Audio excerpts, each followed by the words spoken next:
Kalau orang Jawa yang haplogrupnya O, itu ketemu Nabi Muhammadnya itu masih tidak terlalu jauh. Jadi kita lebih dekat dengan Nabi Muhammad orang Jawa daripada Baklawi ini.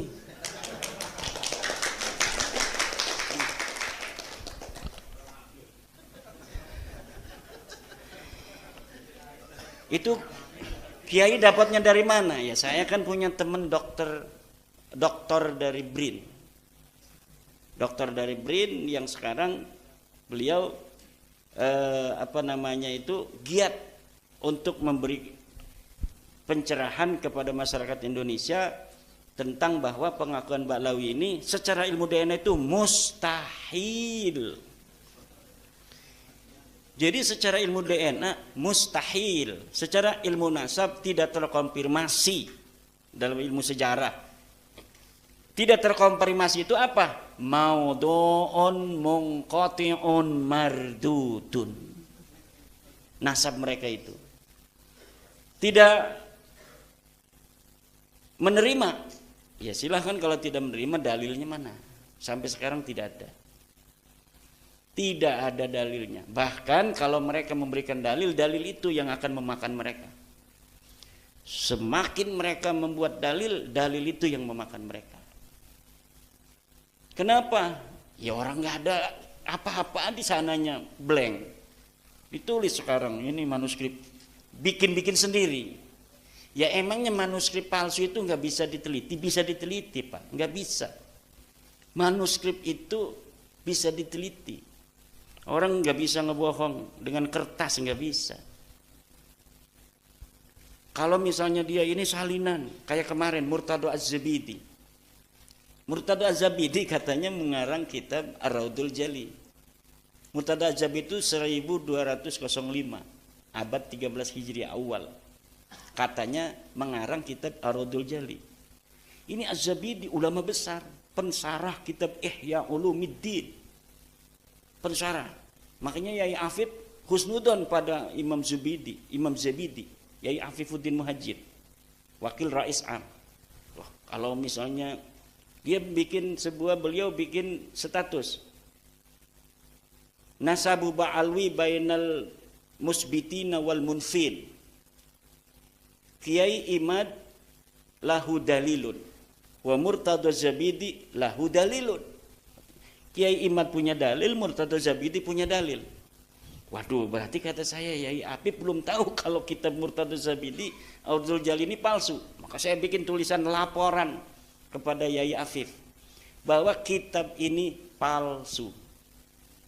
Dari mana mengetahui kepalsuan? Gampang.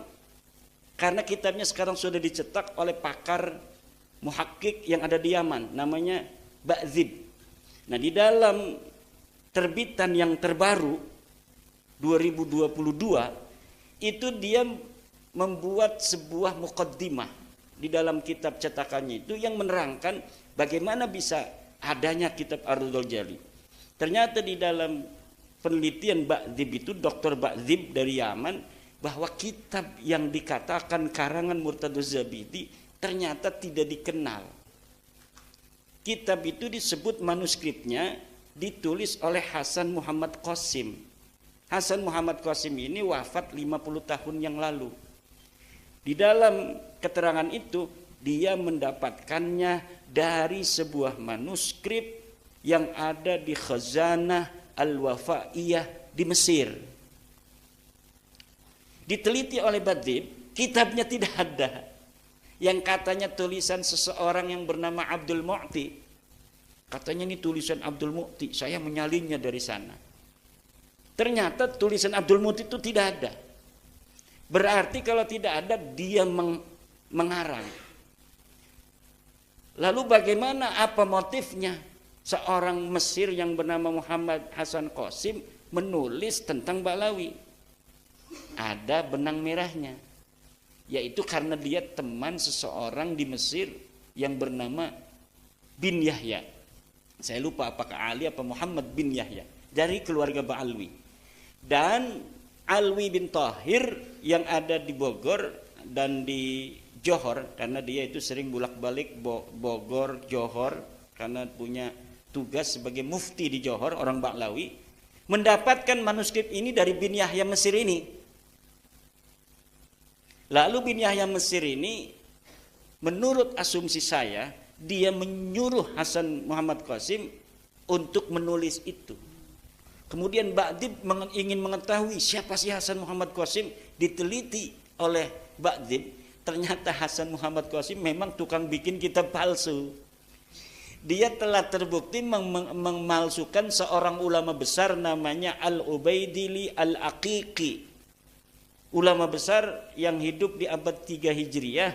Kemudian dia menulis kitab sendiri, Muhammad Qasim ini, dengan judul Az-Zainabat. Zainab gitu. Ternyata kitab ini kemudian bukan atas nama dia dicetaknya, tapi atas nama ulama yang hidup di abad ketiga. Maka kata Ba'dib, kitab Ar-Raudul Jali pun sama kemungkinan besar kronologisnya seperti kitab Az-Zainabat ini. Muncul dari ruang hampa, kemudian agar laris, kemudian ditulis nama ulama yang hidup di masa lalu. Itu yang terjadi. Itu bukan hanya satu. Ada lagi kitab Abnaul Imam fi Misra was Sam. Ini kitab Abnaul Imam yang kemarin Pak Muhdor marah-marah sama saya tuh. Imaduddin Dajjal. Ini kitabnya ada, kitab abad keempat. 473 Hijriah. Di sini disebutkan Ubaid sebagai anaknya Ahmad. Kata saya, ini baru bangun orang ini. Saya sudah meneliti kitab itu sudah 2 tahun yang lalu dan sudah sering dibahas oleh orang-orang yang membela Ba'lawi. Tapi ternyata dia mungkin ada yang bisikin. Beb, kitabnya ada tuh. Dia mungkin nggak mengikuti diskusi ini. Akhirnya dengan pede sambil marah-marah, mana katanya Ibad menantang Ba'lawi, ini Muhdor Al-Hamid sudah ada, pakai ini kitabnya. Dikerjain sama temennya dia itu. Ya Allah, kasihan amat dia dikerjain orang. Dia udah pede, kan kitabnya kitab asli bener tuh, kitab yang dicetak, bahasanya juga Arab. Ya siapa orang yang tidak sekolah itu, orang yang tidak mengerti metodologi penelitian pasti akan langsung, karena banyak ulama kita juga kiai-kiai pakai kitab itu. Abnaul Imam fi Misra was Syam. Padahal kalau dibaca muqaddimahnya sudah jelas. Jadi kalau kita baca kitab sejarah Bapak-bapak, baca muqaddimahnya dulu. Pentahqiq itu kalau kitab masa lalu di muqaddimah itu dia menerangkan bagaimana ini sampai kitab 1000 tahun kok bisa ketemu di saya. Itu dia menerangkan dulu. Kitab ini saya temukan begini, metodologi yang saya gunakan adalah sama sekali tidak menambahi. Itu dia akan mengatakan begitu. Kalau misalnya asli, kalau ada yang kosong maka akan saya beri tanda titik 3. Titik. Itu ulama-ulama muhakkik yang jujur. Ada juga muhakkik yang bukan tidak jujur. Dia merasa mempunyai ilmu tentang apa yang tidak ada itu. Misalnya sobek, tapi dia bisa melihat manuskrip yang mirip, kemudian kitabnya beda, tetapi ibarahnya, narasinya sama. Maka kemudian walaupun sobek, dia tambahin, tapi dia beri keterangan dalam footnote bahwa ini diambil dari kitab lain. Tapi dengan ada di muqaddimah keterangannya. Ada juga yang tidak jujur, seorang muhakkik kitab masa lalu itu, yaitu dia ambil kitab Abnaul Imam itu yang ditulis 199 Hijriah. Tahunnya itu 199 Hijriah. Namanya Imam Toba-Toba. Kemudian dicetak hari ini oleh Yusuf Jamalul Lail. Diberi angka tahun 400 Hijriah. Jadi ulamanya tahun 199 Hijriah, di jilidnya disebutkan 473 apa 37 saya lupa, itu sekitar itu. Kemudian dikatakan ditulis oleh dia dan ditambahi oleh dia, Yusuf Jamalul Lail yang hidup sekarang itu, dicetak atas nama ulama masa lalu. Ininya pemalsuannya itu luar biasa. Makanya orang itu kalau baca Abnaul Imam bingung. Karena khotnya, komputernya itu sengaja khot yang susah dibaca juga. Coba baca kitab Abnaul Imam. Susah dibacanya kitab itu. Kenapa? Supaya orang bosen. Supaya orang bosen dulu, lah yang penting keterangannya, gak usah ini mah susah dibacanya. Dan lihat di dalam kitab Abnaul Imam itu, judulnya gede kan? Abnaul Imam fi Misr Wasyam. Tapi sebenarnya dia tidak terlalu bohong juga. Ada judul kecil. Di atas Abnaul Imam itu dia kasih judul kecil, Al-Aqdul Masi. Coba lihat. Itulah sebenarnya nama kitabnya Al-Aqdul Masi itu yang dikarang oleh Yusuf Jamalul Lail 1440 Hijriah. Mbek wingi ku mati nek mbek rong tahun. Tapi di dalam kitabnya ditulis abad kelima. Ning jerone dia sebutkan, di dalamnya dia sebutkan ini kitab ulamanya wafat tahun 199 Hijriah. Tapi kemudian naskahnya ada di cucunya yang hidup di abad kelima. Namanya sama, Toba-Toba kan, nama marga. Seperti Ogan semua namanya. Kalau di Medan tuh batubara semua. Kalau yang gas semua. Nah ternyata begitu. Jadi sudah, aduh kata saya dua tuh kan. Ada lagi kitab aneh namanya Tarikh Sambal. Kitab Tarikh Sambal dicetak, katanya ini kitab karya ulama Ba'lawi abad 10. Diteliti oleh ulama-ulama ahli tahqiq. Ini jangankan kitabnya, orangnya pun tidak ada itu yang bernama Syekh Sumbul itu tuh. Orangnya nggak ada. Jadi orang bernama Syekh Sumbul abad 10 itu nggak ada. Lalu ketika dikritik oleh ulama, Muhammad Al-Habsyi ini mengambil kitab yang dia yang dia ambil itu, yang namanya dirubah menjadi Sumbul itu, yaitu Tarikh Ibnu Hisan.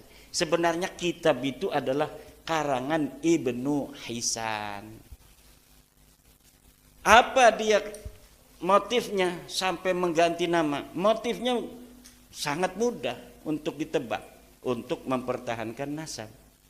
Kenapa? Karena di dalam manuskrip Ibnu Hisan tidak ada nama Ba'lawi. Kalau dia menggunakan nama Ibnu Hisan ditaruhin Ba'lawi, sementara orang lain nanti punya manuskrip yang sama, dia ketakutan, takut manuskripnya ada lagi yang punya di negara lain, maka akan ketahuan bohongnya.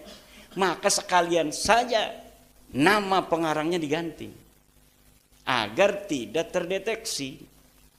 Karena kalau namanya Tarikh Ibnu Hisan, dia takut masih ada di belahan dunia lain manuskripnya orang yang megang. Nanti kalau misalnya sama-sama dicetak kok beda. Itu motif-motifnya. Maka dalam ilmu sejarah ada yang disebut kritisasi sumber.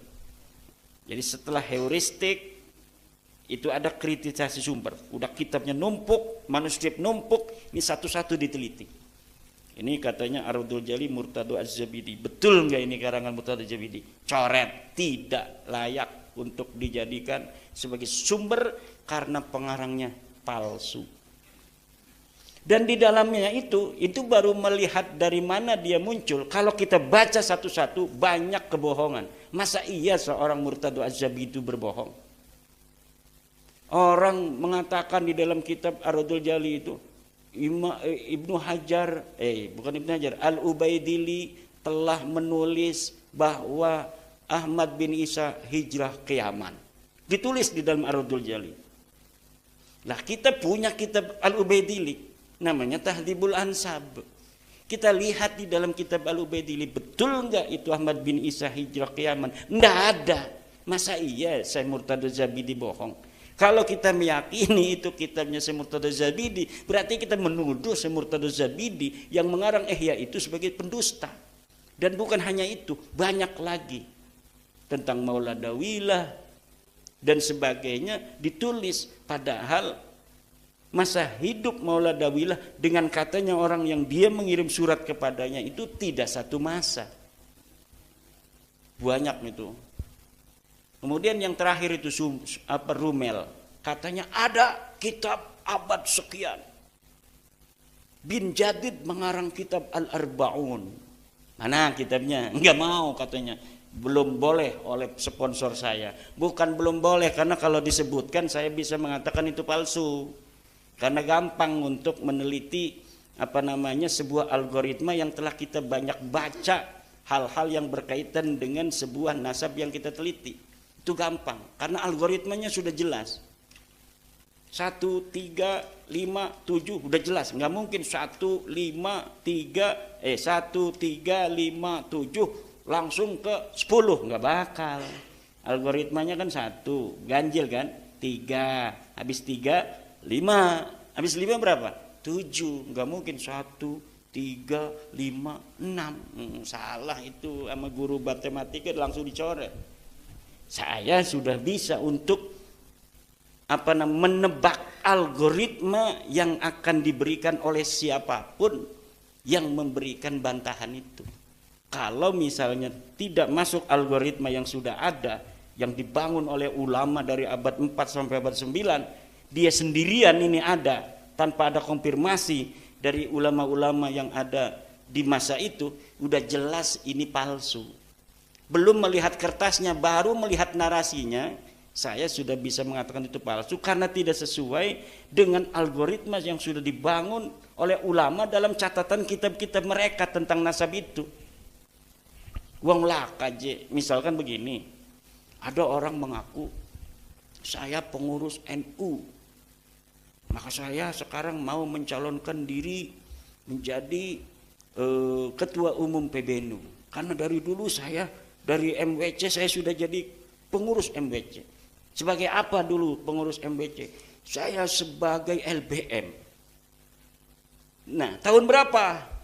Tahun 70. Nah, tahun 70 kan pasti ada algoritma di situ. Ada orang yang jadi pengurus, ada susunan yang mungkin bisa manuskripnya ada, ya kan? Misalnya Yai Imam Syafi'i ini dulu tahun 70 mah belum lahir, apa udah lahir ya?